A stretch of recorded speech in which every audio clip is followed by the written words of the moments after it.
Super tasty egg devil বানানো খুব সোজা। প্রথমে 5 ফোড়ন, জিরে, মৌরি, শুকনো লঙ্কা, এলাচ, দারচিনিকে ড্রাই রোস্ট করে একটা গুঁড়ো মশলা বানিয়ে নিয়েছি। এখন 1 কাপ পেঁয়াজ কুচিকে ভালো মতো ভেজে তাতে দিয়েছি 1 চামচ রসুন, 1 চামচ আদা বাটা, সাথেই 3 থেকে 4টে কুচনো কাঁচা লঙ্কা আর জিরে, ধনে, আমচুর, হলুদ গুঁড়ো আর কাশ্মীরি লঙ্কার গুঁড়ো, সাথেই স্বাদ মতো নুন আর চিনি। তারপর সবকিছুকে ভালো মতো কষিয়ে নিয়ে দিয়ে দিয়েছি সেদ্ধ করে রাখা আলু আর তৈরি করে রাখা গুঁড়ো মশলা। ব্যাস, এটাকে এবার নামিয়ে নেবো।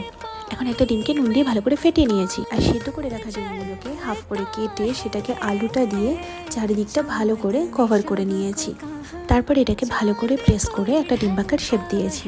এখন প্রথমে ফেটিয়ে রাখা ডিমে, তারপর ব্রেড ক্রাম্বসে, নেক্সট আবার ডিম, আবার ব্রেড ক্রাম্বস, এইভাবে প্রত্যেকটার উপরে কোটিংটা বানিয়ে নিয়েছি।